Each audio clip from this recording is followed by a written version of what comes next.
अक़वाम मुत्तहिदा क्या है?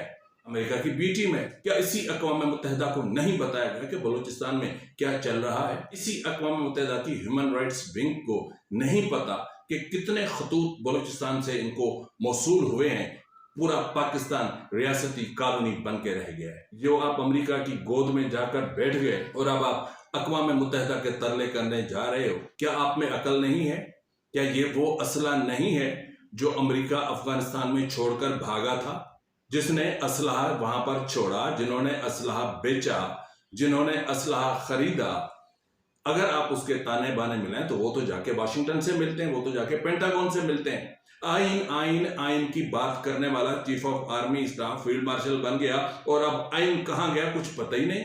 आइन की बालादस्ती की बातें करने वाले अब आइन को मस्ख करने पर तुले हुए हैं, तो ये आइन फिर हमारे हकूक का दिफा कैसे कर सकते?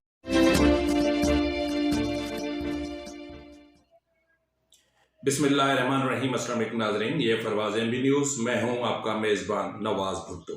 अभी तक अगर आपने मेरे चैनल को सब्सक्राइब नहीं किया तो कर लें, बेल आइकन जरूर प्रेस करें, कमेंट बॉक्स में अपने आरा से ज़रूर आगाह किया करें और कोशिश किया करें कि मेरे व्लॉग को मुकम्मल देखें और व्लॉग्स को ज़्यादा से ज़्यादा व्हाट्सएप ग्रुप्स में शेयर करें ताकि मेरे रीच में इजाफा हो सके। और इस वक्त तक आपने जो ताउन किया है उसके लिए मैं आपका दिल से मशकूर हूँ। पार्लियामान जो मुकम्मल तौर पर इस्टेब्लिशमेंट के सामने बिछी हुई है, उसने एक लिहाज से पूरी कौम को मुजरिम करार दे दिया है। अब पाकिस्तान का कोई भी फर्द लॉ एनफोर्समेंट एजेंसीज की गिरफ्त से दूर नहीं है।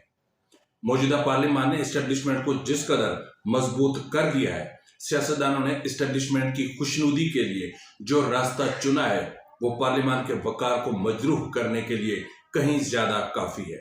आखिर इसके असबाब क्या है?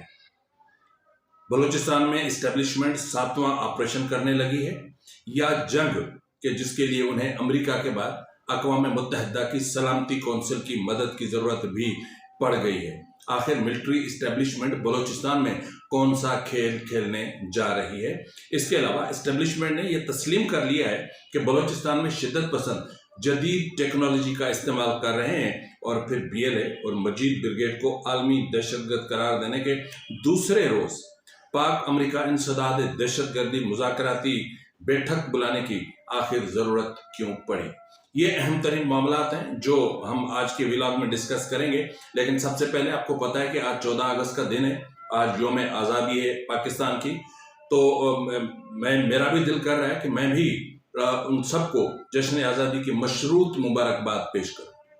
अगर आप समझते हो कि आप आज़ाद हो, खुद मुख्तार हो, आईन पाकिस्तान पूरे वजूद के साथ नाफिज है, पार्लियामान आइन के मुताबिक अवाम के मुफादात में कानून साजी कर रही है, अदलिया अवाम को मुकम्मल तौर पर इंसाफ की फराहमी का जरिया बनी हुई है, सूबों को मुकम्मल खुद मुख्तारी हासिल है, आपको मुकम्मल इजहार राय, तहरीर और तकरीर की आज़ादी हासिल है, आपका मीडिया जूता चटाई की बजाय सच की तरवीज के लिए काम कर रहा है, हुकूमत और रियासत करप्शन से पाक होकर मुल्क व कौम की खिदमत में मसरूफ है, हर इदारा अपने आईनी दायरे कार में रहकर खिदमत सर अंजाम दे रहा है। अगर आपका पैदा होने वाला हर बच्चा आलमी मालियाती इदारों का मकरूज नहीं है, अगर सियासतदान सियासत को इबादत की तरह कर रहे हैं, अगर आप समझते हैं कि आपको बुनियादी इंसानी हकूक मुयस्सर हैं, आपको तालीम सेहत जैसी सहूलियात मुयस्सर हैं और इस मुल्क का आइन आपके बुनियादी इंसानी हकूक के दिफा की सकत रखता है, तो फिर आपको इस गुलाम इब्ने गुलाम की तरफ से जश्न आज़ादी मुबारक हो, बहुत बहुत मुबारक हो। आप देख रहे होंगे ईवान सदर में नवाज़शात हो रही हैं, एजाज़ात की बारिशें हो रही हैं और field marshal general Syed Asim Munir साहब को भी अब हिलाल जुर्रत अवार्ड से नवाजा गया, एयर चीफ को भी एजाज से नवाजा गया और DG ISPR lieutenant general Ahmed Sharif Chaudhry, जिनकी तैनाती, जिनका इस मनसब पर होना बहुत बड़े सवालात को जन्म देता है, उनको भी हिलाल इम्तियाज मिलिट्री से नवाजा गया। वहीं कमोबेश पूरी काबीना और ईवान सदर में जो बैठे हैं शख्स सदर आसिफ अली जरदारी, उनके बेटे समेत कोई ऐसा नहीं बचा। कहते ना कि एक ही सफ में खड़े हो गए महमूद व अयाज, न कोई बंदा रहा न कोई बंदा नवाज। तो मुझे ऐसा लग रहा है कि अनकरीब डोनाल्ड ट्रंप को भी किसी बहुत बड़े एजाज से नवाजा जाएगा। ऐसा हो सकता है क्योंकि इस वक्त जिस तरह सहाफियों को नवाजा जा रहा है, जिस तरह मैं क्या कहूं कि सहाफत पाकिस्तान की कहां पहुंच चुकी है। इस वक्त पाकिस्तान की सहाफत एक बहुत बड़ा धंधा बन चुकी है। इससे पहले कि मैं आपको बताऊं कि इस्टेब्लिशमेंट किस तरह का खेल खेल रही है, सबसे पहले मैं आपको बताना चाहता हूं कि इस वक्त पाकिस्तान में 3 धरने चल रहे हैं जिनमें बलोच खवातीन बैठी है। पहला धरना इस्लामाबाद में चल रहा है जिसको आज कमोबेश 30वां दिन है। आज 30 दिन मुकम्मल होंगे और 30 दिन मुकम्मल होने के हवाले से नादिया बलोच एडवोकेट जो बहन है डॉक्टर महरंग बलोच की, उन्होंने एक दर्दमंदाना किस्म का ट्वीट किया है जो न सिर्फ रियासती संगदिली, हुकूमत की बेरहमी, सफाकियत को अया करता है बल्कि बलूचिस्तान के अवाम की तकालीफ को उजागर कर रहा है। कि नादिया बलोच साहबा कह रही हैं कि इस्लामाबाद में जारी हमारे धरने का आज 30वां दिन है। इस धरने में हमारे साथ ज़ईफ माएँ हैं जो कि गुज़िश्ता 13 सालों से अपनी जबरी गुमशुदगी का शिकार बेटे की बाजियाबी के लिए हर एहतजाज में नजर आती हैं। ऐसी बहनें हैं कि जिनके भाई गुज़िश्ता 8 और 10 साल से जबरी गुमशुदगी का शिकार है। ऐसी बेटियां हैं जो माँ की गोद में थीं और उनके बाबा को जबरन लापता किया गया, जो सिर्फ तस्वीरों से अपने वालिद के साथ महवे गुफ्तगू होती है। और उनके लिए आवाज उठाने वाले BYC की क़यादत डॉक्टर महरंग बलोच और उनके साथी गैर कानूनी हिरासत में है, जहां इनके ट्रायल में कानूनी तकाजे पूरे करने की बजाय नामालूम लोगों की तरफ से फोन कॉल्स पर फैसले सादिर किए जा रहे हैं। और ये सारा तमाशा अहलियान पाकिस्तान रोज देखते हैं। सोशल मीडिया पर उन्हें मुजरिम और गद्दार जैसे अलकाबात से नवाजा जाता है। उन्हें इंडियन प्रॉक्सी कहा जाता है, उन्हें रॉ प्रॉक्सी कहा जाता है, उन्हें यहूदी प्रॉक्सी कहा जाता है। उनके खिलाफ रियासती इदारों की पुष्टबनाई में मीडिया ट्रायल चल रहा है। मगर हम आज भी कहते हैं कि इस तरह के हरबों से बलूचिस्तान में जो पहले से मौजूद अवामी नफरत उभर रही है उसमें मजीद इजाफा होता जा रहा है। और मजे का खेज बात यह है कि जो बात नहीं करना चाहते हैं उन्हें रोज बयानात के जरिए बातचीत करने की दावत दी जाती है, और जो आपके दर पे बात करने के लिए आए हैं, बैठे हैं, रोज आपको बातचीत करने की दावत देते हैं, उनसे आप मुंह फेर रहे हैं। हमारे लिए नेशनल प्रेस क्लब को नोगो एरिया तक बना दिया गया और हमें एक सड़क तक महदूद करके रखा गया है जहां हम खारदार तारों के गिर्द महसूर होकर रह गए हैं। हमारे साथ गैर इंसानी रवैया पहली बार हमें देखने को नहीं मिल रहा। ये शहर हमेशा हमें यूं ही धुतकारता है। सच तो ये है कि जब तक इस मुल्क की मुक्तदरा कुव्वतों और हुकूमत को होश आएगी तब तक बहुत देर हो चुकी होगी। जहां तक हमारे एहतजाज का ताल्लुक है, ये उन्होंने बहुत clear cut, loud and clear उन्होंने मौक़िफ़ अपनाया है कि इनका एहतजाज कब तक चल सकता है। उन्होंने कहा कि जहां तक हमारे एहतजाज का ताल्लुक है, हमारे मुतालबात मान लिए गए तो हम वापस चले जाएंगे, बल्कि शहर की तरफ दोबारा देखना भी गवारा नहीं करेंगे। और अगर हमारे मुतालबात को नजरअंदाज किया गया तो 30 दिन तो क्या, हम 30 सालों तक भी अपने प्यारों के लिए हर उस जुल्म और जबर के खिलाफ अपना एहतजाज जारी रखेंगे जो रियासत करना चाहे कर ले। इसी के साथ ही आप देख रहे होंगे कराची में भी एक धरना चल रहा है जिसको आज मुसलसल 10वां रोज है। जामिया कराची के बैनुल अक़वामी ताल्लुकात के 25 साल तालिब इल्म जाहिद अली बलोच को के अहल खाना ने कराची प्रेस क्लब के बाहर एहतजाजी कैंप लगाया हुआ। जाहिद को पाकिस्तानी फोर्सेज ने 17 जुलाई 2025 को उसके रिक्शा समेत जबरी तौर पर लापता कर दिया था, जिसे उस रिक्शा को वो अपने खानदान की किफालत के लिए पार्ट टाइम चलाया करता था। तो तीसरी तरफ कोयटा में भी धरने को 10वां रोज है। सैयद एहसान शाह एक मेरे ख्याल में 16-17 साल का नौजवान था जिसको लखपास के पास फ्रंटल कांस्टेबलरी ने बड़ी बेदर्दी और सफाकी से कत्ल कर दिया था। उनकी वालदा को इस डराया धमकाया जा रहा है कि वो कातलों के नाम ना ले, धरना खत्म करे। लेकिन उनकी वालदा कहती हैं कि मुझे भी मार दो ताकि मैं अपने बेटे के पास चली जाऊं, मुझे अपने बेटे पर फख्र है। मेरे बेटे ने शहादत कबूल की लेकिन दलाली नहीं। नाज़रीन, इन धरनों के अलावा जो खतरनाक तरीन आज जो सूरत पैदा हुई है वो बलूचिस्तान में हुई है। आपको पता है कि पिछले 3-4 रोज से बलूचिस्तान अंडर अटैक है। आपको पता है कि पिछले 3-4 दिनों से बलूचिस्तान में रियासती इदारे तमाम जो हैं वो सब के सब अंडर अटैक है। इस वक्त तक तकरीबन 60 से ज्यादा हमले रिकॉर्ड किए गए। लेकिन उसके साथ एक खतरनाक तरीन बात और भी सामने आई, वो ये है कि एक और बलोच बेटी निम्रा कुर्द बलोच जोजा जमील अहमद को the butchers of Balochistan CTD और पाकिस्तानी एजेंसियों ने क्वेटा से जबरी तौर पर लापता कर दिया गया। जबकि आपको पता होगा कि महजबी बलोच को भी, वो भी मेडिकल की स्टूडेंट थी, उनको भी जबरी तौर पर लापता किया गया था और कमोबेश महजबी बलोच को 3 माह होने को आ गए। इनको किसी अदालत में पेश नहीं किया जाता, इनको किसी मजिस्ट्रेट के सामने पेश नहीं किया जाता, इनकी गिरफ्तारी को जाहिर नहीं किया जाता, इनको उठाकर उस ब्लैक होल में फेंक दिया जाता है जहां हजारों बलोच इस वक्त जबरी तौर पर लापता है। और खतरनाक तरीन बात यह है कि क्वेटा और केज से कमोबेश 9 अफराद को फोर्सेस के हाथों लापता होने की इतलात मौसूल हो रही है। और एक और खतरनाक बात कि गुज़िश्ता शब जैकबाबाद में पाकिस्तानी फौज के शहबाज एयरबेस की बैरूनी दीवार पे नामालूम अफराद ने मजीद ब्रिगेड के हक में वॉल चैकिंग की है, जिसकी तस्वीर इस वक्त आपकी स्क्रीन पर मौजूद है। बलूचिस्तान में इंटरनेट तो वैसे ही बंद है और इंटरनेट तो सालों से बंद है, लेकिन थोड़ा बहुत जो चलता है वो भी बंद है। लेकिन अब बलूचिस्तान में मोबाइल सर्विस बंद करने का भी फैसला कर लिया गया। लेकिन इसके साथ एक और दर्दनाक और अलमनाक किस्म की खबर है और बहुत तशवीशनाक किस्म की खबर है। वो जो है ब्यूटम्स के असिस्टेंट प्रोफेसर उस्मान काजी और उनके छोटे भाई और MPhil के तालिब इल्म जिब्रान अहमद को the butchers of Balochistan CTD ने क्वेटा के अफनान टाउन में उनकी रिहायशगाह से जबरदस्ती हिरासत में ले लिया और उनको लापता कर दिया गया।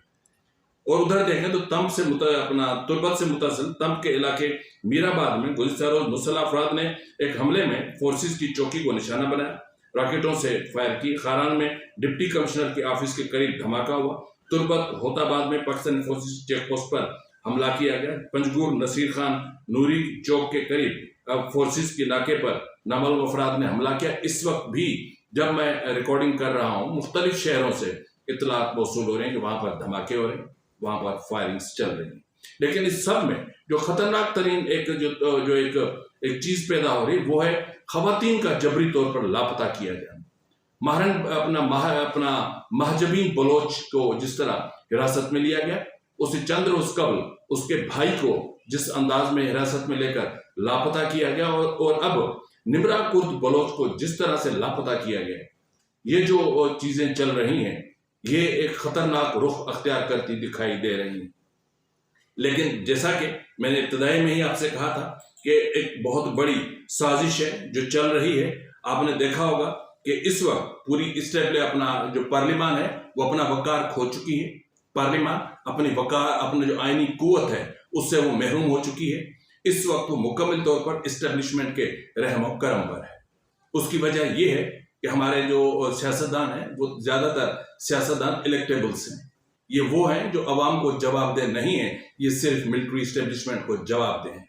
इसलिए वो वही कानून साजी करते हैं जो मिलिट्री इस्टेब्लिशमेंट से उन्हें कहने के लिए दी जाती है। इस वक्त इन्होंने पूरी कौम को मुजरिम करार दे दिया। अब ये जो चीजें चल रही हैं, यानी रियासत मिलिट्री इस्टेब्लिशमेंट की खुशनुदी इसलिए उसमें जा रही है, उनको पता है कि इन द फ्यूचर उनको फिर दोबारा यहाँ वापस लूटमार के लिए आना है। इस वक्त पाकिस्तान आइन के दिफा की बजाय अपने जाती असासों के, अपने जाती करप्शन से जो इन्होंने असासे बनाए उनके दिफा में ज्यादा लगे हुए हैं। बलूचिस्तान के हवाले से तो मैं बात करता हूं, लेकिन खतरनाक तरीन जो मैं आपसे कहना चाह रहा हूं वो ये है कि जो मैंने बात की थी पार्लियामान के हवाले से, कि आपको पता है कि कौमी असेंबली में गुज़िश्ता रोज भी मैंने इस पर बात की थी, कौमी असेंबली में इंसदाद दहशतगर्दी तरमीमी बिल 2024 कसरत राय से मंजूर कर लिया गया। तरमीमी बिल की हिमायत में 125 वोट और मुखालफत में 45 वोट आए। इस वक्त जो पार्लियामान है ये वो पार्लियामान है जो रियासत अपनी मर्जी से लेकर आई। ये इलेक्शन कमीशन और सुप्रीम कोर्ट की सहूलतकारी के साथ इस वक्त की जो पार्लियामान है टोटली कंप्रोमाइज्ड पार्लियामान है, बहुत माजरत के साथ।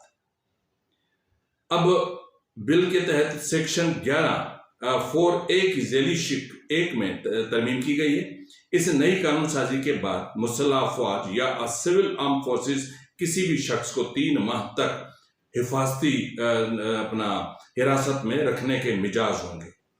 मुल्क की सलामती, दिफा, अमन व अमान के लिए किसी भी शख्स को हिरासत में रखा जा सकेगा। अगवा, बराए तावान और टारगेट किलिंग में मुलविस किसी भी शख्स को हिरासत में रखा जाएगा। इनके जराम में मुलविस शख्स को इन जराम में मुलविस शख्स को हिरासत की मुद्दत आर्टिकल 10 के तहत 3 माह से बढ़ाई जा सकेगी। जेर हिरासत शख्स को के खिलाफ तहकीकात मुश्तरका तहकीकाती टीम करेगी और इंसदाद दहशतगर्दी एक्ट तरमीमी बिल 3 साल के लिए नाफिजुल अमल होगा। अब ये जो तरमीम हुई है, ये जो कानून साजी हुई है, इससे मुझे स्मेल आ रही है, क्योंकि 3 साल से ये कह रहे हैं कि 3 माह से भी बढ़ाया जा सकेगा। तो यकीनन इसके लिए जो इसका आएगा, जो रूल्स आएंगे उसमें पता चलेगा। लेकिन इससे मुझे स्मेल आ रही है कि अब रियासत को बलूचिस्तान में जो कार्रवाइयां करनी है उनके लिए बलूचिस्तान के इंसदाद दहशतगर्दी बिल की जो जो उन्होंने तरमीम मंजूर की थी उसकी भी जरूरत नहीं है।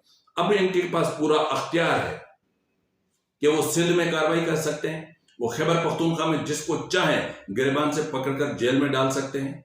अगर आपने आंख उठाकर देखा तो भी आपको पाबंद सलासल किया जा सकता है। इस वक्त मैंने कहा ना कि इस वक्त आप पैदाशी तौर पर मुजरिम हैं।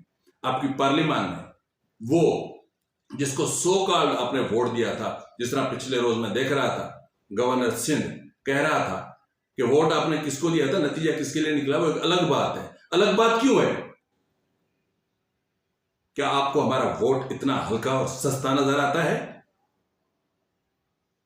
कमरान टिसोरी, तुम तो मैं क्या कहूं, तेरी इतनी औकात नहीं है जिस मनसब पे तुम्हें बिठा दिया गया और जिनका खाते हो उन्हीं पे गुर्राते हो। कमाल है ये आपका। जिन्होंने आपको इस मनसब पर बिठाया है आप उन्हीं के वजूद पर सवालिया निशान लगा रहे हैं। खैर, तो ये जो सूरत हाल है पार्लियामान की, ये बहुत तशवीशनाक है। इस वक्त जिस तरह पार्लियामान मिलिट्री इस्टेब्लिशमेंट को इंतहा से ज्यादा मजबूत कर रही है, जिस तरीके की तरमीम लाई जा रही है, या पहले जिस तरह जनरल कमर जावेद बाजवा की तोसी के लिए इसी पार्लियामान ने कोयले की दलाली की, आज वही काम फिर कर रहे हैं। तो ये जो सिचुएशन चल रही है, इससे पाकिस्तान का पार्लियामानी निजाम कभी मजबूत नहीं हो सकेगा। हर वक्त आप पर आमरीत के साए रहेंगे जो जिस तरह इस वक्त हैं। तो खैर, जिस तरह मैंने बात की बलूचिस्तान के हवाले से, कि बलूचिस्तान के हवाले से कोई बहुत बड़ी एक कंस्पायरेसी है जो चल रही है। इस वक्त मुझे ऐसा लग रहा है कि रियासत बलूचिस्तान में सिर्फ 7वां ऑपरेशन नहीं करना चाह रही, बल्कि वो कोई बहुत बड़ी जंग छेड़ने की ख्वाहां है। रिसेंटली आपने देखा कि अमेरिकी वजारत खारजा ने, महकमा खारजा ने वहां पर BLA और मजीद ब्रिगेड को आलमी दहशतगर्द करार दिया। लेकिन उससे पहले एक लेटर जारी हुआ था जिसके खदोखाल मैंने आपको बताए थे, जिसका मतन से मैंने आपको आगाह किया था कि इंटरनेट की बंदिश का फैसला कहां से हुआ था, GHQ से हुआ था, रावलपिंडी से हुआ था। वरना सरफराज भुट्टी पे इतनी जुर्रत है कि जो 2-2 घड़ियां पहनकर तमाशे कर रहा है, एक हाथ में एक घड़ी, दूसरे हाथ में दूसरी घड़ी। तो इतना 2 घड़ियां पहनकर भी जिसका वक्त बहुत खराब चल रहा हो, उसकी इतनी औकात है कि वो इंटरनेट बंद कर सके। 14 अगस्त सिर्फ क्वेटा कैंट में मनाया गया, बाकी बलूचिस्तान में कहीं 14 अगस्त नहीं मनाया गया। यही सिचुएशन मालाकंड की है, यही सिचुएशन बाजोड़ की है, यही सिचुएशन वजीरिस्तान की है कि वहां पर आज 14 अगस्त को योम स्याह के तौर पर मनाया गया। ये रियासती हैसियत रह गई है। तो इस वक्त जो चीजें चल रही हैं, जिस तरह मैंने आपसे कहा कि आखिर इनको क्या जरूरत पड़ी है कि अमेरिका में बड़ी वाहियात किस्म की सफारती कामयाबी के बाद अब पाकिस्तान अक़वाम मुत्तहिदा की सलामती कौंसिल में बलूचिस्तान लिबरेशन आर्मी BLA और उसके मुसल्लह विंग यानी खुदकश विंग मजीद ब्रिगेड को दहशतगर्द तंजीमें करार देने की दरख्वास्त पेश करने की तैयारी कर रहे हैं और यह काम हंगामी बुनियादों पर किया जा रहा है। आपको याद होगा अमेरिका ने मंगल को मजीद ब्रिगेड को बाज़ाब्ता तौर पर दहशतगर्द तंजीम करार दिया, जबकि BLA को पहले ही 2019 में दहशतगर्द तंजीम करार दिया जा चुका है। इस पर मैं तफसील से कल के व्लॉग में बात कर चुका हूं कि इससे BLA को फर्क क्या पड़ेगा। या मजीद ब्रिगेड को क्या फर्क पड़ना है भाई? इनके कोई स्विस अकाउंट हैं, इनके किसी जजीरे में कोई फार्म हाउसेज हैं, इन्होंने जो है वो कोई पेंशन लेनी है, इन्होंने क्या करना है यार? इनके कौन से बैंक अकाउंट्स हैं कि आप इनको दहशतगर्द करार दे देंगे और ये बस डर जाएंगे? तो अब पाकिस्तान सलामती कौंसिल में ये मामला उठाने का इरादा रखता है, जहां वो इस बात पर जोर देगा कि इस इकदाम के हवाले से इससे बेहतर मौका कोई और नहीं हो सकता। क्योंकि आपको पता है कि अमेरिका ने जो कुछ किया उसके बाद अब जाहिर है कि अक़वाम मुत्तहिदा क्या है? अमेरिका की बी टीम है। अगर अक़वाम मुत्तहिदा एक सॉवरन, एक ऑटोनॉमस बॉडी होती तो जो कुछ इस वक्त फ़लस्तीन में हो रहा है, क्या वो हो रहा होता? क्या इसी अक़वाम मुत्तहिदा को नहीं बताया गया कि बलूचिस्तान में क्या चल रहा है? क्या इसी अक़वाम मुत्तहिदा की ह्यूमन राइट्स विंग को नहीं पता कि कितने खतूत बलूचिस्तान से इनको मौसूल हुए हैं कि यहाँ पर इंसानी हकूक की संगीन तरीन खिलाफ वर्जियाँ हो रही हैं? अब तो औरतें भी महफूज नहीं, अब तो प्रोफेसर्स, असिस्टेंट प्रोफेसर्स भी महफूज नहीं, अब तो डॉक्टर्स भी महफूज नहीं, अब तो बलूचिस्तान में किसी की इज्जत नफ्स महफूज नहीं, अब तो किसी की चादर और चार दीवारी महफूज नहीं, अब तो जो कानून साजी हुई है पाकिस्तान में कोई महफूज नहीं है। पूरा पाकिस्तान रियासती कॉलोनी बन के रह गया है। बरतानिया गया, अंग्रेज गया, अपने बच्चे छोड़ गया और आज वो हम पर हुक्मरानी कर रहे हैं और हम उनकी गुलामी कर रहे हैं। कमाल है ना? तो इस हवाले से फिर अभी 2 दिन ही नहीं गुजरे थे, मजीद ब्रिगेड को, बीएलए को आपने आलमी दहशतगर्द करार दिया, तो फिर उसके दूसरे रोज आपने पाक अमेरिका इंसदाद दहशतगर्दी बैठक आपने बिठा दी इस्लामाबाद में। दहशतगर्दी की तमाम शक्लों, उसमें एक एलामिया जारी किया गया, उसमें कहा गया कि दहशतगर्दी की तमाम शक्लों और मज़ाहिर के खिलाफ दोनों मुल्कों की तरफ से बाहमी ताउन का ऐलान बिलाशुबा एक निहायत अहम पेशरफ्त है। मुज़ाकराती इजलास के मुश्तरका सदर पाकिस्तान के खसूसी सेक्रेटरी बराए अक़वाम मुत्तहिदा नबील मुनीर और अमरीकी महकमा खारजा के कायम मकाम कोऑर्डिनेटर ब्रायन सदाद दहशतगर्दी ग्रिगोरी डी लोगरफो ने की। यह इजलास अमरीकी महकमा खारजा की जानिब से बलूचिस्तान लिबरेशन आर्मी और मजीद ब्रिगेड को गैर मुल्की दहशतगर्द तंजीमों के तौर पर फहरिस्त में शामिल किए जाने के एक दिन बाद हुआ। मुश्तरका एलामिये के मुताबिक दोनों वफूद ने Pakistan liberation army, Daesh Khorasan, TTP समेत दहशतगर्द गिरोहों से निमटने और जदीद टेक्नोलॉजी का इन गिरोहों के जानिब से इस्तेमाल रोकने के लिए मौसर और मुश्तरका हिकमत अमली अपनाए जाने पर इत्तफाक किया गया।